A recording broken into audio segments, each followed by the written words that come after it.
મિત્રો, હવે હું તમને એક વસ્તુ સમાવું છું. સમાજમાં એરેન્જ મેરેજ કરાય કે લવ મેરેજ કરાય, અને છોકરીના મા બાપને પણ સમજાવવા માગું છું કે જે એરેન્જ મેરેજ છોકરો કર્યો હોય લગ્ન, એ તમારા ઘરની ઇજ્જત સાચવી હોય છે, બરાબર છે.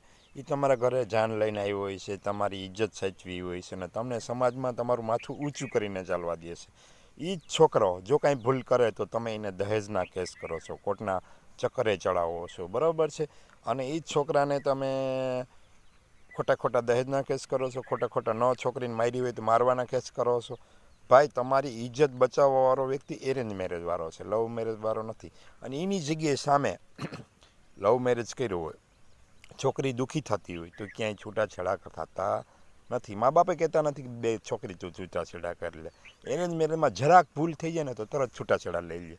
અને એ જ વસ્તુ લવ મેરેજમાં મા બાપ ગોઠણે પગ ટેકવી દે છે. એટલે મારે એ કહેવાનું છે કે જે એરેન્જ મેરેજ કર્યા ને એ છોકરાને તમે સારી નજરેથી જુઓ, અને જે લવ મેરેજ કર્યા ને એ છોકરાને તમે ખરાબ નજરેથી કરો છો. અને જે લવ મેરેજ કર્યા ને ત્યાં મા બાપ ઘૂંટણે ટેકીને કરી સામેથી સમાધાન કરવા જાય છે. ભાઈ, તમારી ઇજ્જત જેને ખરાબ કરી ને એની સાથે તમે કેમ સમાધાન કરો છો? અને જે એરેન્જ મેરેજ કર્યા હોય ત્યાં કોઈ પણ સમાધાન કરતા નથી, કોર્ટમાં કોઈ દી કેસી ખેંચતા નથી. ભાઈ, કોઈ મને એમ વિચાર્યું છાપામાં આવ્યું કે આ છોકરાના દહેજ લેવાથી 10 વર્ષની જેલ થઈ હોય, કારણ કે ખોટો કેસ કરીને પૈસા પડાવવાનો ધંધો થઈ ગયો છે હાલમાં.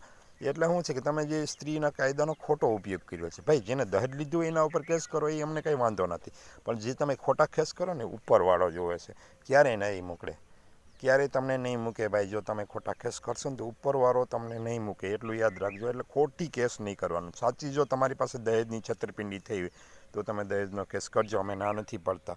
પણ તમે જે આ જે લવ મેરેજમાં શરણાગતિ સ્વીકારી લ્યો છો ને, એમ એરેન્જ મેરેજમાં પણ તમે શરણાગતિ સ્વીકારો.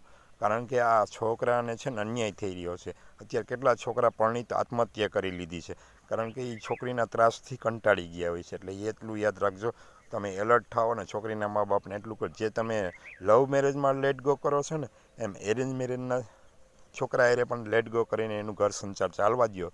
તો અમારા પ્રણામને તમને હાથ જોડીને વિનંતી કરીએ છીએ કે ખોટા કેસ કરોમાં અને ખોટી રીતે છોકરાને હેરાન કરવામાં. ઘણા છોકરાએ આત્મહત્યા પણ કરી લીધી છે, અને ઘણા છોકરા એ બીજી જગ્યાએ ભાગી ગયા છે પત્નીને મૂકીને ખોટા ત્રાસથી. એટલે લેડીઝ જ દુઃખી નથી, અત્યારે હસબન્ડ દુઃખી છે લગ્ન પછી. અને મારો વિડીયો ગમ્યો હોય તો લાઈક, કમેન્ટ, શેર કરજો. આવજો મિત્રો.